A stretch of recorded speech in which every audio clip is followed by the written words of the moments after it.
we're back, and it is time to have this behind the scenes VIP conversation with Dr. Linda. Now, the reason I say this is the behind the scenes, this is the VIP, it's because these are the questions that legitimately I pick up the phone and I call and I say, "Girl, tell me about this." Because it's just so much going on in the world that we need wisdom for. And a lot of the people that really could give us wisdom have so many dark spots in their lives, we can't really ask them. But I think that Dr. Linda, who lives a very integral life, and I can say that just because I not only know her, she's my mama, I can tell you that we need to ask her to pick her brain, somebody that loves the Lord for real. Listen, so can we start first and foremost? Let me tell y'all why I got into this. Tell them about the pink chair. What is the pink chair? Oh, but I'm changing the color. Oh, before I know now. So the pink chair is, I had these pink chairs in my office, right? And when I called them in to talk to me, or they came in to talk to me, they would see the pink chair, and I was like, "Have a seat." And then it became kind of this larger than life place where, because they found themselves spilling their goods, like being very transparent, feeling very vulnerable. And you were able to kind of bring them to a place where they could see themselves. Right. So can we put some people in the pink chair today? I don't know about that. Can we do that? Well, okay, so let's start out right here in this placing some people in the pink chair. Okay. Because there's some things I really want to know your opinion about. Okay. And this is just, let's just be truthful. There's some people we need to, well, I tell you what, let's put them in the pink chair and see how you feel about it. Okay. Because I haven't said this a lot, but I'm sure once we get to talking about it, you may Udoku. I mean, here's I don't know about the man. And I try to really, on my show, for real, I really try to be objective. Yeah. And I don't like to bash people. We're not bashing, but we gotta bring some transparency to this. All I will say is, because America, listen, okay, now let's be honest. There are a few things that have happened in 2022 on our way out that America is struggling with. That nobody has really come and just, got on. We really needed somebody to get on TV and say, "Listen, forgive them. They're going through this, that, and the right. Joe Biden sleep. Kamala got all of them insurgents at her house. She can't. So okay, talk to her. So I really believe that power is heavy. Power is a lot to deal with, and everybody's not equipped, prepared. Let me say it that way: prepared for the power. And if you don't have anybody that's really in your corner that can help you see you, right, when you're the one in power, then you're gonna find yourself in trouble. So I would wonder, even with him, where were your checks and balances to that you're in a place? I mean, you're where he would have started pouring right there. He would have started crying and saying, "I didn't have nobody telling me to go home." See, every time that's what I'm saying. Every now and then you always need somebody. Two things. I'm serious about this. You always need somebody that's not impressed with you and not afraid of you. There you go. Okay. All right, because people that are impressed with you, write that down. They cannot see because they're so impressed with your shine. They're enamored. But you need somebody that's not afraid of you. Okay. Because they do see the truth. But they'll take you on. And they'll take you on. Okay. So now we stand. Okay. We kind of fireball in here. Okay. Can we put Kanye in the pink chair? Do you have a diagnosis for Kanye? Is there one? Do you think that do you think this is an act out, or this is a true confession of a life learned lesson that I was sitting here to share with y'all in the words of India Ali? I think that Kanye is drowning. Okay. I think he's drowning. Who drowning? That just gave me a whole nother person. So you do know when you're drowning, when somebody tries to jump in to help you, you will fight them and drown them too. Ooh. And so I think that he's drowning. He can't find his balance. Yeah. Right? Yeah. I remember one time, I can't swim. We fireballing though. Okay, but you remember that time I almost drowned and Jesse pulled me out? Jesus. You remember that? Ooh, but Lord, do you know when you're drowning, you can't tell up from down. So you can't even tell whether your feet are, because all I had to do was stand up.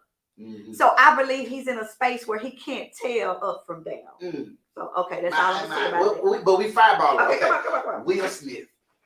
Wow. Ooh, he in the pink chair. And I have not brother hating on today. I'm just saying. It's just a game because I'm gonna go to Jada too. I love her. But listen, Will made a very public mistake. Ooh, yeah. See, all of us make mistakes. Yes, we do. But all of our mistakes are not so public.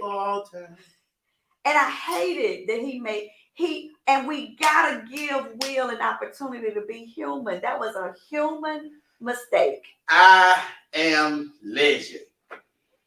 Hey, he was human. He had a human moment. My Lord. That and it wasn't even about what was happening right there. I believe that was probably coming from years and years, and it was coming to that. Yeah. And it happened publicly. Ooh, don't judge anybody on one mistake. I agree, Monique. Okay, Monique, the comedian Monique. Because she keeps having these scuffles with these high appointed people that are really seemingly trying to give her a hand up, but and we all wanted Monique to be our trophy. Ooh. Because she was the underdog. She was, and we all wanted to be. But sometimes you're your worst enemy. And if you don't have anybody that knows your weakness, and can reel you back in right there and cover you up and say, don't go out there and say that. Yeah. But if you got that person that's saying, yeah, you need to let them know. There you go. I hate it for her. Ooh, because she was our trophy. Yeah, she really. Really. Yeah. Really, she was. Okay, so because I'm big on this pink chair now, because there's a lot of people and a lot of things that's been going on. Can we sit the whole city of Memphis in the pink chair? Ooh. What is going on with Memphis? And I'm being dramatic because we don't have a lot of time today, people. I know. We gotta see what the mind of Dr. Linda has to say. What's going on with Memphis? Memphis is suffering from an identity crisis of who we are and who we want to be. Okay. Because you gotta answer that question of who do you want to be? Because once we answer that, we can move forward. If we say, hey, we want to be another Nashville, we want to be a Dallas. We want to be that. We want to be an attractive city. Once we answer that, But as long as we are not answering the question of who do we really want to be, I think the other piece of it is we have outgrown small town, but we will not accept it because it's pain to get big. It's painful. It's hard. Yeah, you gotta. When you start gaining weight, when you start growing, you gotta change your clothes. You gotta let the old clothes go. Yeah. And we're suffering right now. Suffering. I mean, really, it's a lot of crime. It's a lot going on. What's happening? Absolutely, but it's poverty. It's lack of education. It's all of that, and it's systemic. Yeah. And what I mean by that is it's years. It's systems that are in place, and because we can't come together and say, come on, y'all, let's heal our city. Yeah. And let's stop pointing the fingers at everybody. Yeah. The government says it's the school. The school says it's the government. Everybody says the church. Everybody wants to be the church fault. And I get mad about that. It ain't the church. Yeah. Jesus already came in here and got us together. Well, and he turned over the some of them come to church. And the money changes and things. But yeah, everybody sees. So wait a minute, we still got some time. Okay, sit America in the pink chair, Pastor Linda. I mean, help us. Is there a moment where we're going to ever get to a place where racism is not driving the cause that affect the world we live in? Because, I mean, at this moment, maybe 2 years ago, no, I can't even say 2 years ago because it was just as intense. But right now, we are watching them strip black men of the ability to have wealth and opportunity based on what they say, anti-Semitic comments and things of this nature on free speech. On free speech, and what's crazy is let's parallel this for a second before you even say this. We got Kyrie Irving. He posts a link. They are tearing him to shreds. On the other end of the spectrum, Elon Musk has just bought Twitter, and they are saying everything on Twitter, and nobody's getting canceled. What is the state of America, Dr. Linda? Please. Well, and I'm not trying to sound real churchy. But we've lost our moral compass. I thought you said say he was sold to return. Well, he on that too. He on his way back. But we've lost our moral compass. Yeah. And I'm talking about us as a people, even as Black folk. Yeah. That everybody now nobody wants to own God anymore. Right? So that was our moral compass. That's what helped us get through Jim Crowism and all of that, and the civil rights movement.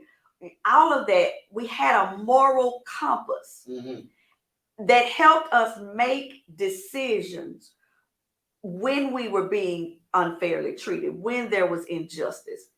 But we've lost all of that. We have no center. We have no center. And I'm not trying to say everybody got to go to church. That's not what I'm after. But I am saying that as a people, right? People gonna think whatever they want to think about you, but it's what do you think about yourself? How do you carry yourself? What lengths and degrees are you willing to go to and through for what you believe in? It's just such a free for all. It's such a free fall. And hey, and here's the other last piece, and I ain't trying to sound real parental, but when you don't know your history, you're bound to repeat it. And there's so much about what's happening now that has already happened before. Yeah. And history is just repeating itself. But nobody cares to take a lesson, a civic lesson, or a history lesson to say, oh, this is how they tricked us the last time. This is how they got us the last time. No. And so, and so it's just happening. And it's so sad. I'm sad that you are inheriting, your generation is inheriting this. Because my generation, we were climbing the corporate ladder. That's right. Y'all right? And giving y'all everything that we felt our parents didn't give us, who did come through Jim Crowism and all of those things and whatever. So I'm sad that you all have to go through this. I'm sad that, do you know, I was in high school before I knew I was a minority. I didn't know I was a minority until I was filling out my college application because I felt like I belonged. I felt that. Now, as African Americans, as Black folk, we don't even feel like we belong because it's like they don't even want us here. I mean, I'm just bringing the truth. Like they're doing everything they can to take us all the way back. Yeah. And that saddens me.